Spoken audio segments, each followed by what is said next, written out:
প্রথমেই পুরো মধ্যপ্রাচ্যকে একটা দাবার বোর্ডের সাথে তুলনা করুন। এই দাবার বোর্ডে সব সময় খেলা চলে, কেউ সৈন্য সামন্ত নিয়ে, কেউ অস্ত্র নিয়ে, কেউ বুদ্ধি নিয়ে, কেউ গোয়েন্দা নিয়ে নেমেছে খেলায়। চলছে একের পর এক কুটচাল। সেই দাবা খেলারই সর্বশেষ অবস্থা হলো ইরান আর ইসরায়েল সংঘর্ষ। তাই বলা যায় ইরান ইসরায়েলের যুদ্ধ শুধু সীমান্তের সংঘর্ষ নয়, এটা বিশ্ব শক্তির দাবা খেলার বড় একটা চাল। এভাবে চালের পর চাল চলতে থাকে, কিন্তু মধ্যপ্রাচ্যে উত্তেজনা কমে না। আন্তর্জাতিক বিশেষজ্ঞরা বলেন ইরান ইসরায়েলের যুদ্ধাবস্থা এখন শুধু দুই দেশের লড়াই নয়, এর পেছনে বড় একটা শক্তি আছে, আর সেটা হলো আমেরিকা। কেন আমেরিকার কথা বলা হচ্ছে সে প্রসঙ্গে একটু পরেই আসছে। চলুন পেছনের দরজা খুলে একটু অতীতে ঘুরে আসি, দেখি ইরান আর ইসরায়েলের মধ্যে সম্পর্কের ইতিহাস কি বলে। ইরান আর ইসরায়েলের পারস্পরিক শত্রুতার পেছনে এক দীর্ঘ এবং জটিল ইতিহাস আছে। প্রথম ধাপ বন্ধুত্বের যুগ, সেটা 1948 থেকে 1979 সাল পর্যন্ত। ইসরায়েল প্রতিষ্ঠা, 1948 সালে ইসরায়েল রাষ্ট্র প্রতিষ্ঠিত হয়। তখন ইরানে শাহ মোহাম্মদ রেজা পাহলভির শাসন ছিল। আপনি জানেন কি, ইসরায়েলকে প্রথম স্বীকৃতি দেয়া মুসলিম দেশগুলোর মধ্যে একটি হলো ইরান। হ্যাঁ, আপনি ঠিকই শুনেছেন। তখন দুই দেশের মধ্যে বাণিজ্যিক, সামরিক ও গোয়েন্দা সহযোগিতা ছিল। ইসরায়েল ইরান থেকে তেল নিত, ইরান ইসরায়েলের কাছ থেকে সামরিক প্রযুক্তি কিনত। উভয়ই আরব জাতীয়তাবাদ এবং সোভিয়েত ইউনিয়নের প্রভাব থেকে বাঁচতে একে অপরকে সহায়তা করত। দ্বিতীয় ধাপ ইসলামী বিপ্লব ও সম্পর্কের মোড় ঘোরা, সেটা 1979 সালের কথা। 1979 সালে ইরানে ইসলামী বিপ্লব হয়, আয়াতুল্লাহ খমেনি ক্ষমতায় আসেন। নতুন ইসলামী সরকার ইসরায়েলকে শয়তানের রাষ্ট্র আখ্যা দেয়। ইরান ফিলিস্তিনের পক্ষে অবস্থান নেয়, ইসরায়েলকে অবৈধ রাষ্ট্র হিসেবে ঘোষণা করে, ইসরায়েলের সাথে সব ধরনের কূটনৈতিক সম্পর্ক ছিন্ন করে। তৃতীয় ধাপে প্রক্সি যুদ্ধ ও আঞ্চলিক দ্বন্দ্ব, এটা 1980-র দশক থেকে। ইরান লেবাননের হিজবুল্লাহ, গাজার হামাস আর ইসলামিক জিহাদের মতো সংগঠনকে সমর্থন দিতে শুরু করে, যারা ইসরায়েলের বিরুদ্ধে লড়াই করছে। ইসরায়েল আবার এই গ্রুপগুলোকে সন্ত্রাসী গোষ্ঠী হিসেবে দেখে। এর ফলে সিরিয়া, ইরাক, লেবানন সহ বিভিন্ন দেশে ইরান আর ইসরায়েলের প্রক্সি সংঘাত বাড়তে থাকে। চতুর্থ ধাপ পরমাণু ইস্যু ও আধুনিক দ্বন্দ্ব, 2000 সাল থেকে। ইরানের পরমাণু কর্মসূচি ইসরায়েলের জন্য বড় হুমকি হয়ে দাঁড়ায়। ইসরায়েল সন্দেহ করে ইরান পারমাণবিক অস্ত্র বানানোর চেষ্টা করছে। ইরানের পরমাণু বিজ্ঞানীদের হিট লিস্টে নিয়ে আসে ইসরায়েল। তাদের গোয়েন্দা সংস্থা মোসাদকে ব্যবহার করে গুপ্ত হত্যা করতে থাকে ইরানের পরমাণু বিজ্ঞানীদের, যেমন ইরানের পরমাণু কর্মসূচির জনক মহসিন ফখরিজাদে হত্যাকাণ্ড। এরপর থেকে সাইবার যুদ্ধ, গুপ্ত হত্যা, ড্রোন হামলা সবই এই শত্রুতারই অংশ হয়ে দাঁড়ায়। পঞ্চম ধাপ সাম্প্রতিক উত্তেজনা, 2020 সালের পর থেকে। সিরিয়া ও লেবাননে ইরানের উপস্থিতি ইসরায়েলকে আরও অস্থির করে তোলে। 2024-2025 সালে দুই দেশের মধ্যে শত্রুতা একেবারে চরম পর্যায়ে পৌঁছে যায়। ইসরায়েল বারবার বলে আসছে ইরানের পরমাণু সক্ষমতা তারা কোনো অবস্থাতেই সহ্য করবে না। এভাবেই তারা বন্ধু থেকে চরম শত্রু হয়ে গেল। এ তো গেল ইরান আর ইসরায়েলের বন্ধু থেকে শত্রু হওয়ার ইতিহাস। জানতে কি ইচ্ছে করছে না আমেরিকা কিভাবে প্রবেশ করলো, কবে প্রবেশ করলো এসবের ভেতরে? চলুন তাহলে সে গল্প শুনি। শুরুটা 1940-এর দশকে বা দ্বিতীয় বিশ্বযুদ্ধের পর থেকেই। 1948 সালে ইসরায়েল প্রতিষ্ঠার সময় থেকেই তার ঘনিষ্ঠ মিত্র হয়ে ওঠে আমেরিকা। তখন ইরানেও ছিল পশ্চিমপন্থী শাসক। আমেরিকা তখন ইরানকেও নিজের মিত্র হিসেবে গড়ে তোলে। 1953 সালে ইরানে অভ্যুত্থান ছিল একটা বড় ঘটনা। 1951 সালে ইরানের প্রধানমন্ত্রী মোহাম্মদ মোসাদ্দেক ইরানের তেল জাতীয়করণ করেন। এতে ব্রিটেন ও আমেরিকার স্বার্থে আঘাত লাগে। 1953 সালে আমেরিকার CIA ব্রিটিশ MI6 এর সাথে মিলে মোসাদ্দেককে সরিয়ে শাহকে ফের ক্ষমতায় বসায়।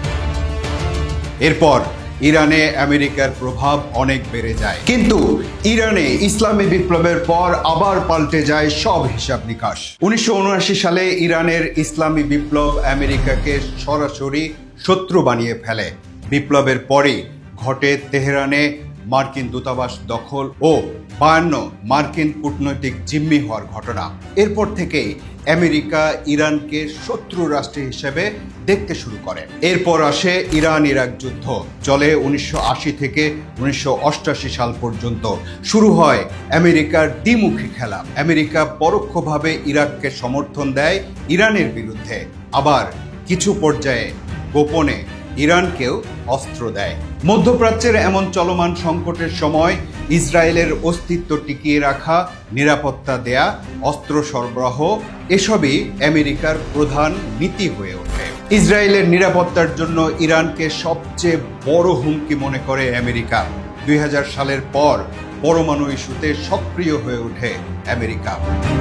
ইরানের পরমাণু কর্মসূচি শুরু হলে আমেরিকা সরাসরি বাধা দিতে শুরু করে, চাপিয়ে দেয় আন্তর্জাতিক নিষেধাজ্ঞা। 2015 সালে joint comprehensive plan of action বা পরমাণু চুক্তি হয় আমেরিকা, ইউরোপ, চীন, রাশিয়া ও ইরানের মধ্যে। ডোনাল্ড ট্রাম্প 2018 সালে এই চুক্তি থেকে আমেরিকাকে বের করে নেন। তারপর উত্তেজনা আরও বেড়ে যায়। এবার চলে আসি সাম্প্রতিক বছরগুলোতে।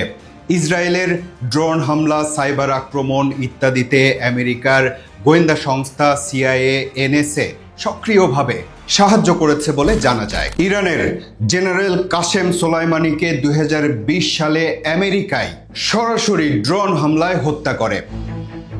2020 সালেই ইসরায়েলের সঙ্গে আব্রাহাম অ্যাকর্ডস করে আমেরিকা। এর মাধ্যমে ইরানকে ঘিরে আরব মিত্রদের একাট্টা করেছে। এগুলো সবই বহু বছরের সুনিপুণ পরিকল্পনার বাস্তবায়ন। এবার আমরা মধ্যপ্রাচ্যের মানচিত্রের দিকে একটু নজর দেব। দেখুন ইসরায়েল নামের দেশটির অবস্থান কোথায়। মিশর, জর্ডান, সিরিয়া আর লেবাননের মাঝখানে পড়েছে ইসরায়েল। কিন্তু এই ভৌগোলিক সীমাবদ্ধতা তাদের জন্য কোনো প্রতিবন্ধকতাই তৈরি করতে পারেনি। আপনারা হয়তো বলবেন, চতুর্দিকে মুসলিম দেশগুলো থাকার পরও ইসরায়েল কিভাবে সবাইকে দাপিয়ে বেড়াচ্ছে। এখানেই দাবার জটিল চাল, এখানেই চলে আসবে আমেরিকা। প্রথমেই আমরা জেনেছি মধ্যপ্রাচ্যে আমেরিকার প্রধান মিত্র হলো ইসরায়েল, আর ইসরায়েল টিকে থাকলে মধ্যপ্রাচ্যে আমেরিকার আধিপত্য বজায় থাকে। পাশাপাশি ইরানের বিরুদ্ধে নিষেধাজ্ঞা, চাপ ও হুমকি দিয়ে আমেরিকা নিজের অস্ত্র বাণিজ্য, জ্বালানি স্বার্থ এবং রাজনৈতিক প্রভাব ধরে রাখে। আর যুদ্ধের আশঙ্কা বাড়লে তেল গ্যাসের দাম ওঠানামা করে। এতে আমেরিকার অর্থনীতি অনেক সময় সুবিধা পায়। অন্যদিকে চীন, রাশিয়ার সঙ্গে ইরানের ঘনিষ্ঠতা বাড়ছে। তাই ইরানকে ব্যস্ত রাখাও আমেরিকার এক ধরনের কৌশল। এখন যা হচ্ছে সবই সেই মাস্টার প্ল্যান বা কৌশলের অংশ। অনেকেই বলছেন ইরানকে পরমাণু চুক্তিতে টেনে আনতেই এই সংঘর্ষ। ইরান ইউরেনিয়ামে সমৃদ্ধ, আর তারা সব সময় বলেছে তাদের পারমাণবিক কর্মসূচি শান্তিপূর্ণ। কিন্তু আমেরিকা আর ইসরায়েল সেটা বিশ্বাস করবে কেন? কোনোভাবে যদি ইরান পারমাণবিক বোমা বানিয়ে ফেলে তাহলে তো দাবার চাল একেবারে উল্টে যাবে। তাই ইরানকে থামাতে 2015 সালে স্বাক্ষরিত হয়েছিল ঐতিহাসিক joint comprehensive plan of action চুক্তি। কিন্তু ট্রাম্প 2018 সালে সেই চুক্তি বাতিল করেন এবং ইরানের ওপর কড়া নিষেধাজ্ঞা দেন। পরবর্তীতে বাইডেন প্রশাসন ইরানকে চুক্তিতে ফেরানোর চেষ্টা শুরু করে, কিন্তু সে চেষ্টা সফল হয়নি। ডোনাল্ড ট্রাম্প এবার ক্ষমতায় এসে আবারও চুক্তি করার জন্য ইরানকে চাপ দিতে থাকে। ইরানের সাথে আমেরিকার এ ব্যাপারে বৈঠকও চলছিল। এমনকি চুক্তি স্বাক্ষরের জন্য ইরানকে 60 দিনের আলটিমেটামও দিয়েছিল ট্রাম্প। যখন দেখেছে ইরান চুক্তির দিকে নাও যেতে পারে, তখনই ইসরায়েলকে দিয়ে চালটা চেলেছে আমেরিকা। এসব মধ্যপ্রাচ্য বিশেষজ্ঞদের কথা। তারা বর্তমান সংঘর্ষকে চাপের খেলা হিসেবে আখ্যায়িত করেছেন। বলছেন, ইসরায়েলের মাধ্যমে ইরানকে এটাই দেখানো হলো যে তুমি যদি রাজি না হও তাহলে সামরিকভাবে তোমাকে চেপে ধরা হবে। এখন আশঙ্কা করা হচ্ছে ইরান আর ইসরায়েলের এই যুদ্ধ পুরো মধ্যপ্রাচ্য জুড়ে ছড়িয়ে পড়ে কিনা। কারণ নিজের স্বার্থেই ইসরায়েল চেষ্টা করছে আমেরিকাকে এই যুদ্ধে সরাসরি যুক্ত করতে। আমেরিকা যুক্ত হওয়া মানে যুদ্ধের কলেবর আরও বিস্তৃত হওয়া। অন্যদিকে আক্রমণের পাশাপাশি ইরানের জনগণকে জেগে ওঠার আহ্বান জানিয়েছে ইসরায়েলের প্রধানমন্ত্রী বেনিয়ামিন নেতানিয়াহু। জনগণের সম্পৃক্ততায় ইরানে ক্ষমতার রদবদল চায় তারা। তারপর হয়তো এমন সরকার আসবে যারা আমেরিকা আর ইসরায়েলের ঘনিষ্ঠ মিত্র হবে। আর তা না হলে ইরানের পরিস্থিতিও হবে ইরাক বা লিবিয়ার মতো। মাঝখান থেকে ইরানের পরমাণু কর্মসূচি সীমিত করার একটা চুক্তিও হয়ে যেতে পারে। এটাই হচ্ছে মধ্যপ্রাচ্যের রাজনীতি, কূটনীতি, অর্থনীতি আর বিশ্ব শক্তির দাবা খেলা। বড় শক্তিগুলোর এই চাপের খেলায় গোটা মধ্যপ্রাচ্য হচ্ছে বলির পাঠা।